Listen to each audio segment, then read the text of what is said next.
Hello दोस्तों, welcome to Meera physio, a pan India chain of physiotherapy clinic. तो अब हम बात करेंगे आज के इस टॉपिक में कि सीटीईवी या क्लबफुट का ट्रीटमेंट कैसे होता है। ठीक है। इसके पहले की वीडियोस में मैंने आपको बताया था कि इसका इंट्रोडक्शन बताया था कि सीटीईवी क्या होता है और कैसे होता है, जो क्लबफुट होता है बच्चों में कैसे होता है। फिर मैंने आपको बताया था कि इसके कॉजेज क्या होते हैं, साइन एंड सिम्टम क्या होते हैं, बच्चे में क्या देखने को मिलता है और इसका रिस्क क्या होता है, कॉम्प्लिकेशन क्या होते हैं, डायग्नोसिस कैसे किया जाता है, एक्सरे या फिर 20 मंथ की जो आपका डिलीवरी का टाइम रहेगा उस टाइम पे सोनोग्राफी से इसका पता किया जाता है। अब हम देखेंगे इसके ट्रीटमेंट के बारे में कि सीटीईवी या क्लबफुट का ट्रीटमेंट कैसे होता है, क्या करते हैं इसके ट्रीटमेंट में। तो चलिए आज हम इसमें आगे बढ़ते हैं, हमारे सीटीईवी या फिर क्लबफुट के ट्रीटमेंट को देखते हैं। तो चूंकि बच्चों का ऐसा कहा जाता है कि वो बहुत मुलायम होते हैं, उनकी हड्डियां, मसल्स, उनके टेंडन वो सब अभी ग्रोथ में होते हैं, बहुत फ्लेक्सिबल होते हैं। तो उसका ट्रीटमेंट हम स्टार्ट कर देते हैं फर्स्ट वीक या 2 वीक में, बर्थ होने के बाद, पैदा होने के पहले वीक या दूसरे वीक में ही हम सीटीईवी का ट्रीटमेंट स्टार्ट कर सकते हैं। हमारा सबसे पहला ये गोल होता है कि हमें बच्चे का जो पैर है उसको वापस से उसकी पोजीशन में लाना है, जिससे कि वो ठीक से चल पाए। ठीक है। और उसकी जो ये लॉन्ग टर्म डिस्टेबिलिटी है इसको प्रिवेंट करना है और उसके मसल्स को और उसके टेंडन को स्ट्रेंथन करना है। तो सबसे पहले हमारा यही गोल रहता है। इसलिए हम इसमें दो ट्रीटमेंट कर सकते हैं, या तो हम इसका स्ट्रेचिंग करके कास्टिंग कर सकते हैं, कास्ट लगा सकते हैं जिसे हम कहते हैं पॉन्सेटी मेथड, या फिर हम सर्जरी कर सकते हैं।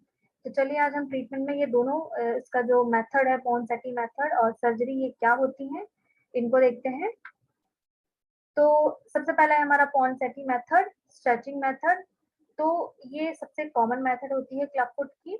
इसमें डॉक्टर क्या करता है, आपके बच्चे के पैर को मूव करके मोड़ के करेक्ट पोजीशन में ले आता है, उस पोजीशन में जिस पोजीशन में बच्चे का पैर होना चाहिए, और उसे कास्ट से लगा के रख देते हैं, होल्ड कर देते हैं।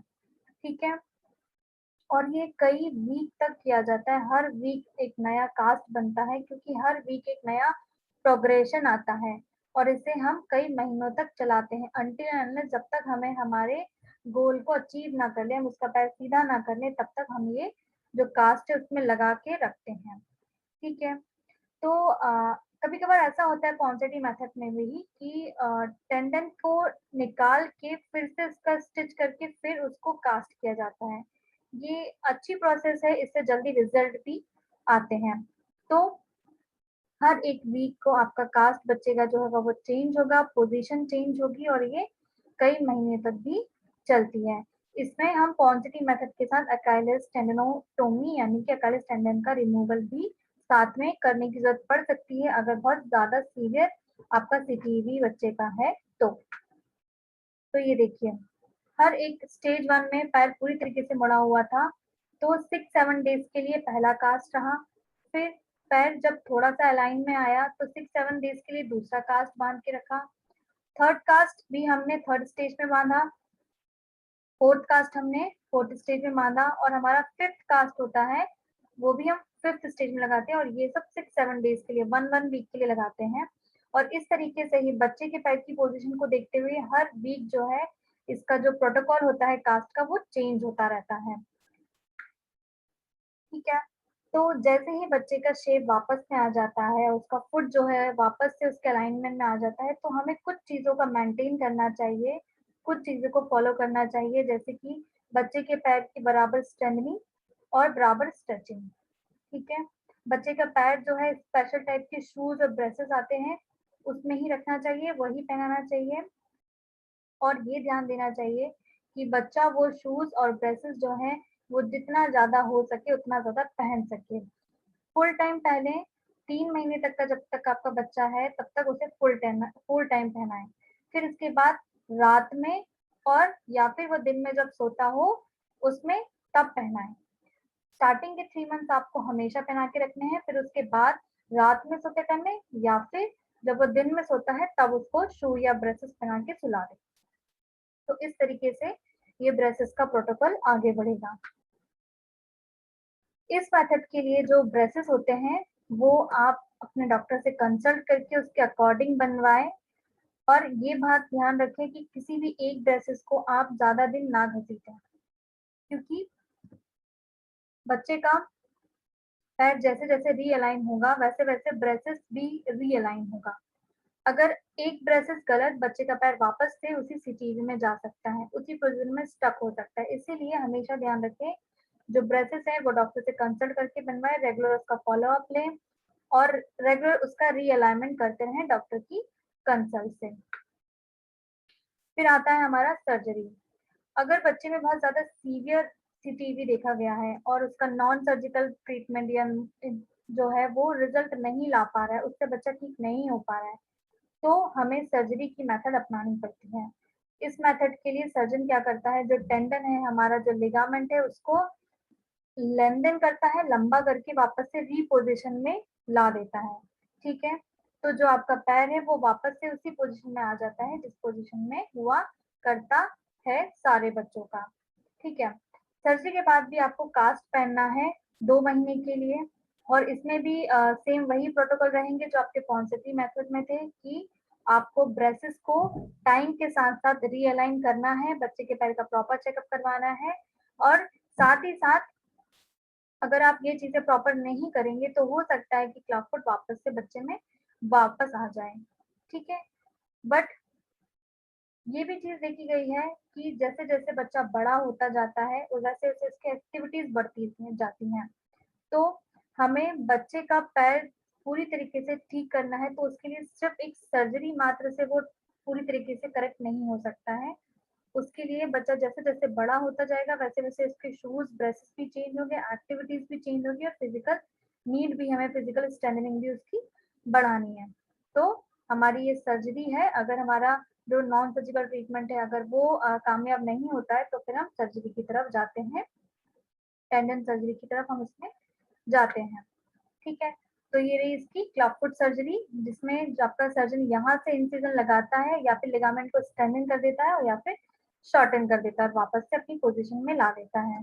ठीक है, तो अब हम बात करेंगे हमारे फिजियोथेरेपी ट्रीटमेंट की, कि हम इसमें फिजियोथेरेपी ट्रीटमेंट क्या देते हैं। तो सबसे पहले हमारा स्टेज 1 जो रहेगी, इसमें क्या करते हैं, तो स्टेज 1 में सबसे पहला है मसाजिंग दी फुट। कास्ट के बाद, आफ्टर द कास्ट रिमूव, निकल जाने के बाद, कास्ट के बाद जो बच्चे का पैर होता है वो बहुत ज्यादा सेंसिटिव हो जाता है टच के लिए। काफी टाइम तक वो कास्ट के अंदर रहता है तो उसकी जो सेंसिटिविटी है वो बढ़ जाती है बच्चे के पैर की। तो क्या करना है, हमें उसमें जेंटल मसाज देना है। ठीक है, लोशन से, क्रीम से बच्चे को जेंटल मसाज देना है, स्ट्रोक करना है। ठीक है, उसके ऊपर उंगलियां चलानी है, कॉटन बॉल्स भी चला सकते हैं, कपड़ा भी चला सकते हैं बच्चे के पैर पे। तो स्ट्रोक करना है, उंगलियां चलानी है, टैप करना है, यानी कि एक उंगली को वहां पे टैप करना है उसके पैरों पे, कॉटन बॉल्स को चलाना है उसकी पैरों की सरफेस पे, साफ कपड़े को चला सकते हैं, रब कर सकते हैं। ठीक है, तो इस तरीके से हम उस बच्चे के पैरों की मसाज कर सकते हैं। ठीक है, तो जो मसाज होती है वो काफी अच्छा रिजल्ट आती है, वो सेंसेशन भी बढ़ाती है, सेंसिटिविटी भी कम करती है, क्योंकि बच्चे का पैर बहुत देर तक उसके अंदर रहता है तो हमें उसकी सेंसिटिविटी भी मेंटेन करनी पड़ती है। फिर आता है हमको नेक्स्ट हमारा स्टिमुलेटिंग दी मसल्स।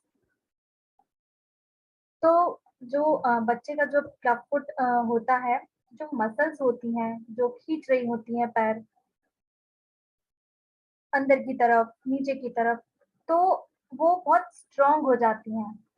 ठीक है, और जो बाहर की मसल होती हैं, जो कि बच्चे का पैर मोड़, जिस तरफ मुड़ा हुआ है अंदर की तरफ, उधर की मसल जो होती है वो शॉर्ट हो जाती हैं। तो पैर की एक साइड की मसल लेंथन हो गई और जो एक साइड की मसल से बहुत ज्यादा स्ट्रांग हो गई। तो उसमें हमें क्या करना है, उसका बैलेंस और मसल की स्ट्रेंथ उसको मेंटेन करना है। तो उसके लिए हमें बच्चे के पैर की मसल को स्टिमुलेशन देना पड़ता है। किस तरफ से, बाहर की तरफ, आउटर बॉर्डर जो होती है पैरों की, इस तरफ से जनरली यहाँ पे हमें थंब रखना है बच्चे के एंकल जॉइंट के पास, उसको आराम से स्ट्रोक करते हुए, मसाज करते हुए ऊपर की तरफ लाना है। ठीक है, तो इस तरीके से हमें उसकी मसल्स को स्टिमुलेट करना है।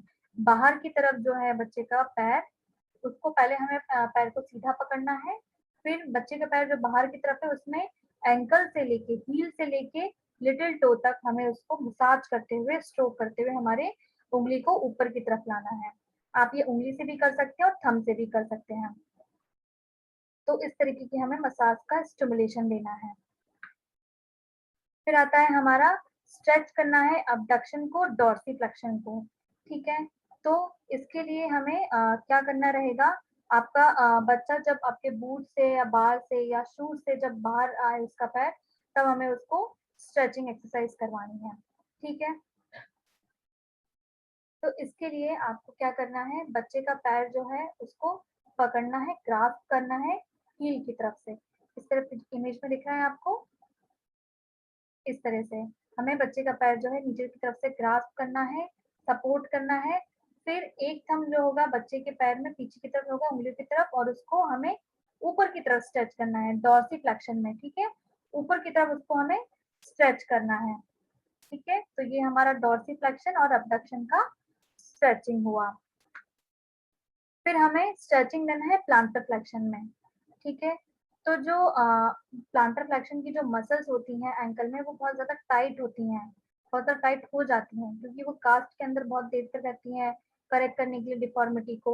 इस कारण से हमें उस मसल्स का स्ट्रेच देना बहुत ज्यादा जरूरी हो जाता है, क्योंकि उससे क्या होगा, पंपिंग एक्शन भी शुरू होगा, उसका टो नीचे जाएगा, तो एक करेक्शन पोजिशन भी हम मेंटेन करेंगे। तो इस तरीके से हमें उसका एंकल का प्लांटर फ्लेक्शन की स्ट्रेचिंग देना भी बहुत ज्यादा जरूरी होता है। तो इस एक्सरसाइज को करने के लिए क्या करना है आपको, इस तरीके से एक हाथ जो है आपका बच्चे के पैर पे रहेगा just above the ankle joint के ऊपर की तरफ रहेगा, और दूसरा आपका अभी हम डॉर्सीफ्लेक्शन में हमारा जो अंगूठा था वो पंजे में पीछे की तरफ था बच्चे के, पर अब हम ऊपर की तरफ रखेंगे। ठीक है, फिर एक हाथ जो होगा वो पैर की तरफ रहेगा जो कि बच्चे का पैर होल्ड करेगा, फिर जो दूसरा हाथ होगा वो बच्चे के पैर को थोड़ा सा स्ट्रेच करेगा। डॉर्सीफ्लेक्शन में हम ऊपर की तरफ स्ट्रेचिंग दे रहे थे, प्लांटर फ्लेक्शन में हम नीचे की तरफ स्ट्रेचिंग करेंगे। हमें बच्चे का पैर सपोर्ट करके और उसके बाद हमें उसके एंकल जॉइंट को नीचे की तरफ प्रेस करना है, नीचे की तरफ स्ट्रेच करना है। ठीक है, तो ये हुई आपकी डॉर्सीफ्लेक्शन की स्ट्रेचिंग। तो ये स्ट्रेचिंग एक्सरसाइज जो है ये जो सोर्स बन जाते हैं बच्चों में बूट्स को कंटिन्यूस पहनने के कारण, सोल्स को कंटिन्यूस पहनने के कारण, ड्रेसेस को पहनने के कारण उनमें कुछ सोर्सेज भी बनने लगते हैं। इससे ज्यादा टाइट का सोल भी और नहीं पहनना चाहिए, सोर्सेज के चांसेस रहते हैं। तो ये स्ट्रेचिंग जो होती है उसमें भी रिलीफ दिलाती है। ठीक है, तो ये हमारा प्लांटर फ्लेक्शन की स्ट्रेचिंग। अब स्टेज 2 में हमें अकाइलस टेंडन की स्ट्रेचिंग करवानी है। ठीक है, तो इसमें क्या, बच्चे का जो नी है वो स्ट्रेट रहेगा, हील की तरफ से कप बना के हमें उसका हमें उसका एंकल पकड़ना है, कप के आकार जैसे हम कप पकड़े हुए हैं उस तरीके से पकड़ना है। फिर हमें हील को पुल डाउन करना है अपने दूसरे हाथ की तरफ, और हम उसको मिड फुट से पकड़ेंगे, बीच में से पकड़ेंगे, और इस पोजीशन को होल्ड करना है 20 सेकंड के लिए। ये देखिए, ये रही वो पोजीशन। एक हाथ से हम उसका हील पकड़ेंगे उसको स्टेबलाइज करने के लिए, नी स्ट्रेट रहेगा बच्चे का। फिर हमें एक अंगूठा जो है पंजे की तरफ रहेगा और बाकी उंगलियां आगे की तरफ रहेंगी। फिर हमें उसको, जो बच्चे का हील है उसको पीछे की तरफ पुल डाउन करना है। हमें इस एरो में एडी को खींचना है और हमारा जो हाथ होगा वो इसको ऊपर की तरफ डॉर्सीफ्लेक्शन में लाएगा। एडी को नीचे की तरफ खींचना है और दूसरे हाथ से उसे हमें डॉर्सीफ्लेक्शन में लेके जाना है। तो ये होगी हमारी अकाइलस टेंडन की स्ट्रेचिंग। फिर आता है हमारा एंकल का डॉर्सीफ्लेक्शन। स्टार्टिंग पोजीशन जो रहेगी बच्चे की लेटी हुई स्टार्टिंग पोजीशन में रखेंगे। ठीक है, फिर हम अपना हाथ जो है बेबी का जो नी है उसके ऊपर रखेंगे, फ्लैट नी के ऊपर। ये देखिए यहाँ पे एक हाथ रहेगा, दूसरा हाथ जो होगा हमारा बच्चे के पैर में नीचे की तरफ होगा, एक उसको होल्ड किया हुआ, सपोर्ट किया हुआ हाथ में हमें उसे पकड़ना है। फिर उसके बाद हमें अपने एंकल जॉइंट को मूव करना है ऊपर की तरफ, फिर वापस से लाना है न्यूट्रल पोजीशन में, फिर जाना है ऊपर की तरफ, फिर लाना है न्यूट्रल पोजीशन में। तो ये हुआ हमारा एंकल का डॉर्सी फ्लेक्शन। इसमें हमें स्ट्रेच नहीं करना है, सिर्फ मूवमेंट कराना है। फिर आता है हमारे एंकल का इन्वर्जन और ईवर्जन। इसकी स्टार्टिंग पोजीशन सेम रहेगी जैसे कि हमारे डॉर्सी फ्लेक्शन वाली पोजीशन थी और प्लांटर फ्लेक्शन वाली पोजीशन थी। इसमें हमें क्या करना है, एक हाथ जो रहेगा सेम रहेगा बच्चे के एंकल ज्वाइंट के ऊपर मिड लेग में, ठीक है, यहाँ हमें होल्ड करना है। सेम हमें इस बार क्या करना है, पीछे से सपोर्ट कर रहे थे, इस बार हमें आगे उंगलियों की तरफ से सपोर्ट करना है। फिर हमें अपने पैर को ट्विस्ट करना है, कहाँ, बाहर की तरफ, क्योंकि ऑलरेडी सीटीवी के बच्चे का पैर जो है पैर अंदर की तरफ मुड़ा रहता है, तो हमें क्या करवाना है, बच्चे का बाहर की तरफ इवर्जन करवाना है। ठीक है, तो ये रही हमारे अंकल की इन्वर्जन और इवर्जन एक्सरसाइज। फिर कोशिश करना है कि बच्चा जैसे जैसे बड़ा हो और चलना शुरू करे, उसके बाद वो एक स्क्वाट पोजीशन में खेलना शुरू करे, दोनों हील जो है उसकी फ्लोर पे कनेक्ट हो, इस पोजीशन में हमें उसको खेल क्योंकि बच्चों को अगर हम कमांड देंगे तो वो नहीं सुनेंगे, तो हमेशा खेल खेल में ही उनकी एक्सरसाइज हमें करवानी चाहिए। तो ध्यान रखें कि बच्चा स्क्वाट पोजीशन में खेले, जिसमें उसका एंकल और जो फीट की मसल्स है, जो काफ मसल्स स्पेशली है, उसकी पोजीशन पे ध्यान रहे और वो भी फ्लेक्सिबल रहे। ठीक है, जैसे जैसे बच्चा बड़ा होता जाए उसको आप फ्रॉग जंप के लिए इंकरेज करें और कर्लिंग करने के लिए इंकरेज करें, और साथ ही साथ डक पोजीशन में चलने के लिए या फिर कंगारू पोजीशन करने के लिए, इस पोजीशन में उसको चलने के लिए इंकरेज करें। तो इससे क्या होगा, उसकी मसल्स की स्ट्रेंथनिंग होगी और एक्टिविटी के साथ साथ उसकी सही अलाइनमेंट में, सही पोजीशन में उसकी मसल्स और फीट आते जाएंगे। ठीक है, तो उसको इंकरेज करें कि वो स्क्वाट पोजीशन में खेले। इस तरीके से बैक रोल भी करवाएं, साथ ही साथ कंगारू हूप, इस तरीके से फ्रंट साइड में या साइड साइड में होके कंगारू हूप जंप करने को उससे बोले, कंगारू हूप एक्सरसाइज करवाएं। फिर इसके बाद उसकी वॉकिंग पे ध्यान दें, या तो आप उससे इस तरीके से एक ब्लॉक बना के जिसमें आप नंबर लिख सकते हैं, उनसे कहें बॉक्स बना के, उससे कहें कि आप ब्लॉक्स में चलें, सामने की तरफ फेस करके चले या फिर टेढ़ा होके फेस करके चले। तो आप ऐसे साइड टू साइड वॉक करवा सकते हैं या स्ट्रेट वॉक भी करवा सकते हैं, या फिर इस तरीके का मकड़ी का जाल बना के आप बच्चे को इस जाल में आप चलवा सकते हैं, या तो सीधी डायरेक्शन में फिर बोले टर्न हो जाइए, फिर उसके बाद फिर सीधी डायरेक्शन, फिर बोलिए फिर टर्न हो जाइए। तो इस तरीके से इन वाइट पट्टियों पे वेब में वॉकिंग आप करवा सकते हैं और इससे बच्चे का बैलेंस भी ठीक होता है। तो ये रहा हमारे सीटीईवी का मैनेजमेंट।